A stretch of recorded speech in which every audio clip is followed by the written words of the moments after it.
Growing up as a brown person in the United States, I was often subjected to various racist remarks.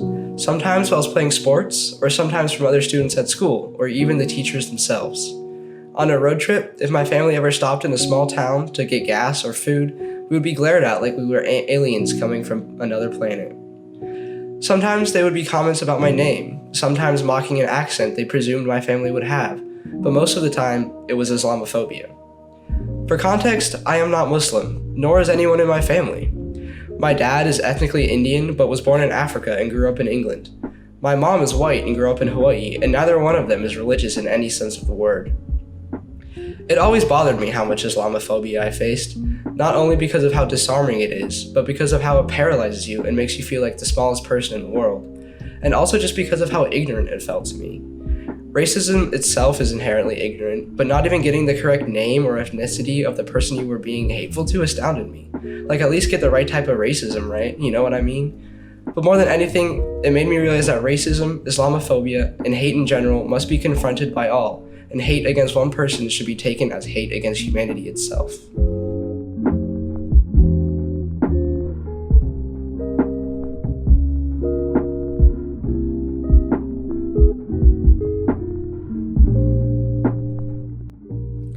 Experiencing this hatred made me question why it occurred so regularly and held such commonplace in our society.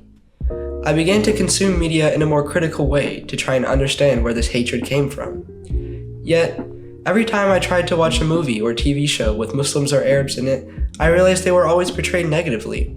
So, I sat down with Dr. Victor Evans to discuss why media representation is so important.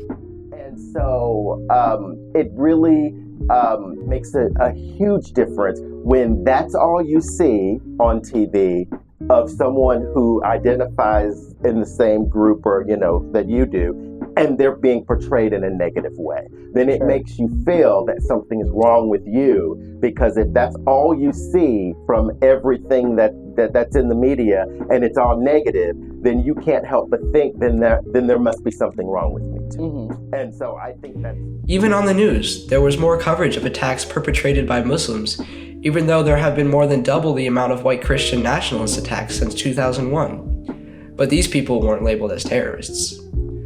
Perhaps the most obvious example that I came to realize of Muslim portrayal on screen was in war films. I watched rage-filled white men massacring people of color and being celebrated for it, while these movies earned hundreds of millions of dollars. How did that seem right? Where was the nuance? This hardly seemed like the full story to me, and I wanted to find out more. Why were Muslims being portrayed like this in these war films coming out after 9/11, and what consequences did they have? But first, we need some context. On September 11th, 2001, the United States was the victim of multiple terrorist attacks perpetrated by the terrorist group Al-Qaeda.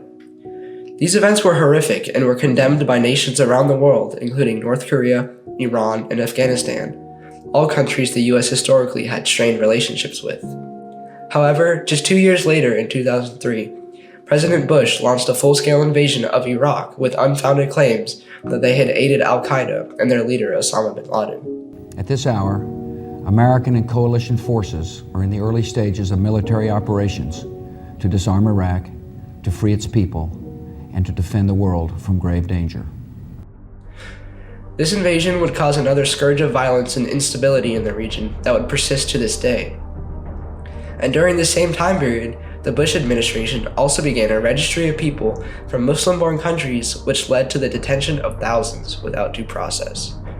This program, named NSEERS, the National Security Entry-Exit Registration System, disproportionately affected Muslims and Arabs and required people entering the US from certain countries to register with the government and provide them with fingerprints, photos, and be subjected to interrogation. The only countries that were forced to do this: Afghanistan, Algeria, Bahrain, Bangladesh, Egypt, Eritrea, Indonesia, Iran, Iraq, Jordan, Kuwait, Lebanon, Libya, Morocco, North Korea, Oman, Pakistan, Qatar, Saudi Arabia, Somalia, Sudan, Syria, Tunisia, the UAE, and Yemen. Notice something? All of these countries were Muslim majority besides North Korea. The Bush administration was making discrimination legal and actively participating in it, and Muslims were feeling the consequences of it. According to the FBI, anti-Islamic hate crimes in 2001 increased by over 1,600% compared to the year before. Furthermore, research from Brown University found that hate crimes against Muslims increased by 500% from 2000 to 2009. Islamophobia was on the rise, and Hollywood was ready to cash in.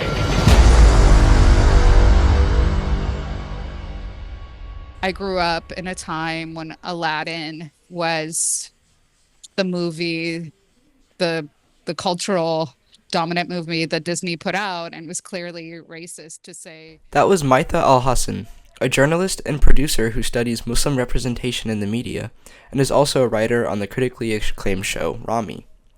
I sat down to talk to her about Muslim portrayal in film and how it has changed over the years. What you're talking about is what I've been calling the terror genre. The terror genre, it's important to note the terror genre was already in play, though, in the 70s. And in the 80s, there were a series of films about Palestinian and Arab hijackers. And the really wealthy sheikh, who is a fumbling, both of them, the terrorists and the sheikh, are fumbling fools, but yet ominous and daunting. And that still continues, that we're this scary threat, but American ingenuity, American strength and power is capable of subduing this daunting but foolish opponent. But I would say that another part of this is in the aughts and the tens, it was mostly about these prestige films that got Oscar nominations, like Argo, Hurt Locker, and there was this trope of the sad Western soldier that gets redemption by their sadness for what they did. The events of the early 2000s severely altered how the US media portrayed Muslims and Arabs in the news and in film and TV. Before 9/11, the Middle East was generally portrayed as an exotic and foreign land dominated by a mysterious religion named Islam. Early representation of Muslims contained long bearded sheikhs riding camels and brandishing swords against palm trees and arid landscapes. Magic carpets and genies were commonplace, and there was almost a magical feeling of the place. These images and characterization of the Middle East were problematic in their own way and contributed to the lack of knowledge of the region by most everyday Americans. So, after the September 11th attacks, when these stereotypes shifted from sheikhs and camels to hijackers and terrorists, no one batted an eye. It must have been true if they were seeing it on their own TV and news feeds. But this portrayal of Muslims in American cinema is unequivocally not true, and never has been. But films supporting these viewpoints have become cornerstones of American pop culture and have made Hollywood and its members billions of dollars.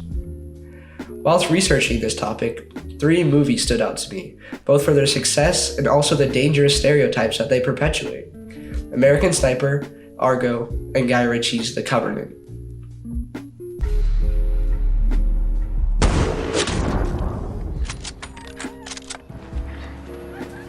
American Sniper is a film directed by Clint Eastwood, starring Bradley Cooper in the lead role as Chris Kyle, dubbed the deadliest sniper in U.S. military history.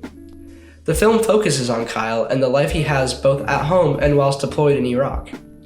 The movie even names 9/11 as a reason for Kyle deciding to deploy, with a scene of him watching the events unfold on TV, followed by him deploying as a Navy SEAL just months later. Here's the tape. You see the first plane coming in from what looks like the east side and the smoke billowing out the other side of the tower.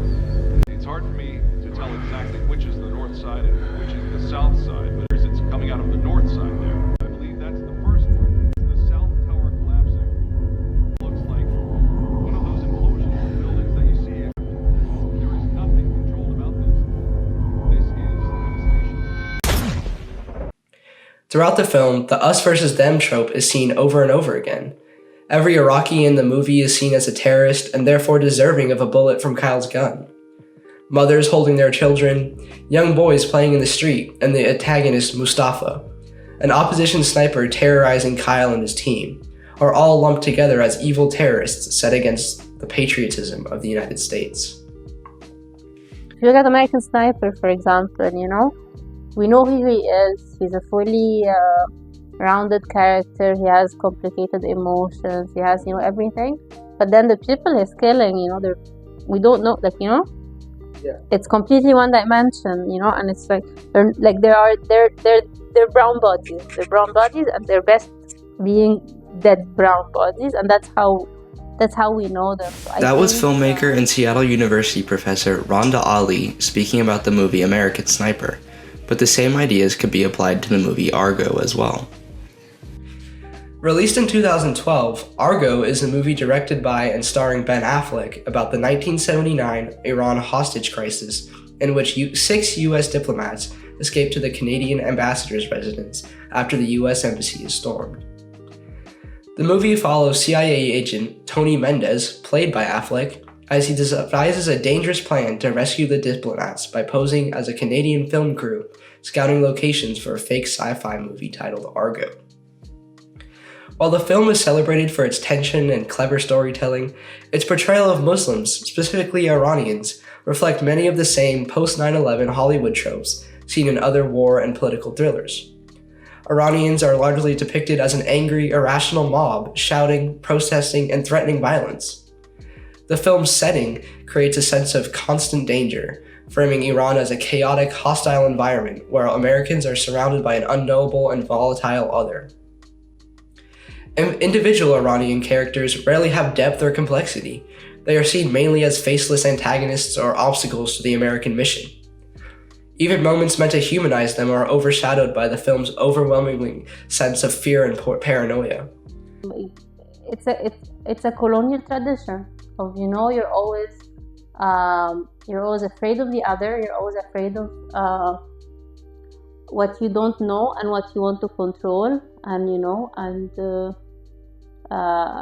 fight over resources and such. So I think it's completely political. I don't think it's if you dehumanize people for so long, you make all these wars possible. In this way, Argo reinforces a broader Western narrative of Muslim-majority nations as threatening and unstable, echoing this us versus them dynamic that defines many of these post-9/11 portrayals. The Americans are cast as intelligent, composed, and resourceful, while the Iranian population is painted as a dangerous, unpredictable, suggesting a moral and cultural superiority that aligns with American heroism and reinforces stereotypes of Muslims as antagonists to Western freedoms and progress. Guy Ritchie's The Covenant, released in 2023, is a war drama starring Jake Gyllenhaal as U.S. Army Sergeant John Kinley and Dar Salim as Ahmed, his Afghan interpreter. The film follows their partnership during the U.S. war in Afghanistan, centering on loyalty, sacrifice, and the moral debt Kinley feels after Ahmed saves his life. When Ahmed and his family are left behind after the U.S. withdrawal, Kinley returns to Afghanistan to rescue them, defying military orders and risking everything to repay that debt. While the film departs from many earlier post-9/11 depictions of Muslims, it still operates within a Western framework that positions the American soldier as the ultimate moral center. Ahmed is portrayed as brave, loyal, and selfless, but his worth is largely defined by his service to the American mission and his alignment with the U.S. interests. Most other Afghan and Muslim characters remain background figures or as shown as members of the Taliban, reinforcing a binary between the good Muslim, who helps Americans, and the bad Muslim, who opposes them. It's interesting. Mahmoud Mamdani, Zoran Mamdani's father, wrote this great book called Good Muslim, Bad Muslim. Mm-hmm. And I took his argument to look at what was happening in TV and film. And basically, the good Muslim in this post-9/11 period was the one who would become an agent for empire. So there was also a lot of films that had the good Muslim who was the informant, who was the secret spy trying to rat out on the bad Muslim or bad Arab terrorists. Mm-hmm. Though The Covenant offers more nuance and emotional depth than many of its predecessors, acknowledging the U.S. military's moral failures in abandoning Afghan allies, it still frames the narrative through an American lens. The story ultimately reaffirms U.S. heroism and moral authority, portraying Afghanistan as a dangerous, chaotic landscape and Muslims as either loyal allies or violent enemies. In this way, the film continues this post-9/11 cinematic pattern of defining Muslim identity in relation to American military power and moral redemption. Even though these movies have caused huge amounts of damage to the image of Arabs and Muslims in America, this genre of movie is becoming less and less popular. For example, The Covenant, released in 2023, lost $30 million and was considered a flop at the box office. So, I remember The Covenant because I looked up the budget. It was $55 million and it made $20 million. That would be universally a box office failure. Yeah. Furthermore, there are a number of organizations working hard to ensure that Muslims have equal and accurate representation in the media. One of these organizations is the Pillars Fund. The Pillars Fund is an organization that offers grants and opportunities for Muslim artists and filmmakers to create narratives that shift the public opinion surrounding Muslims in pop culture and society. I talked to Aya Namir, who helps run the Pillars Artist Fellowship, to understand the mission that Pillars is committed to achieving. In email correspondence, she said that Pillars believes the most powerful stories come from those closest to the experiences being told, so their work ensures artists have the resources, mentorship, and institutional support to tell stories on their own terms. Media representation is important for all, but extremely important for Muslims, especially in this post-9/11 world fueled with Islamophobia from further American intervention in Gaza, the West Bank, and other places in the Middle East. Accurate representation of these groups isn't just showing them in a positive light, but allowing them to create stories and narratives that are important to them. Aya Namir believes that Pillars is playing a crucial role in fighting for this. Here, Muslim artists feel safe, she says, to make work that is messy, joyful, political, spiritual, or mundane, whatever feels true to them. Through funding, mentorship, industry convening, and community, we give artists a language, sense of belonging, and affirmations that their perspective matters, is valuable, and has a place in the industry. She says they aim to be a creative and spiritual refuge to equip filmmakers with the network and industry knowledge to actualize their wildest dreams. Rhonda Ali also shares this perspective and says it is not just about accurate representation, but also presentation. And it's really not about representation. I think it's more about presentation, like who's telling the stories. And I think this idea that because we've dehumanized Muslim for so long, we've dehumanized black characters or ridiculed certain communities for so long, so the answer is to portray them as angels or to portray them as perfect, and to portray that in an exceptional kind of way. I think it just really perpetuates this idea that most of these people are not worth looking at. They're not really that we don't want them to belong to our community, but they're allowed to if they're exceptional. The work of the Pillars Fund, Rhonda Ali, Maitha Al-Hassan, and countless other scholars, filmmakers, and artists is not going unnoticed and is having a profound effect on the TV and film industry. Maitha Al-Hassan is a producer and writer on the critically acclaimed Hulu show Rami, that has been heralded for its representation of Arab and Muslim Americans as for who they truly are, complex humans with their own individual challenges and shortcomings. Other shows and movies such as Mo, We Are Lady Parts, Deli Boys, and The Polite Society also all aim to humanize Muslims in a way that previous media hasn't before. Furthermore, right here in Seattle, Professor Rhonda Ali works with the Northwest Film Forum to host the Seattle Arab Film Festival once a year and provide screenings for Arab films once a month at the forum. It is our each individual responsibility to ensure that the media we consume portrays others in an accurate and humanizing way, and that these portrayals don't become a part of our everyday lives. We must make sure that the stories and narratives that we watch on TV and read about online contain the perspectives of all the people they aim to portray. Consuming this media in a more critical way will allow us to think about how these stories affect others, and hopefully minimize the ignorance America has had from Muslims and Arabs ever since the nation's founding.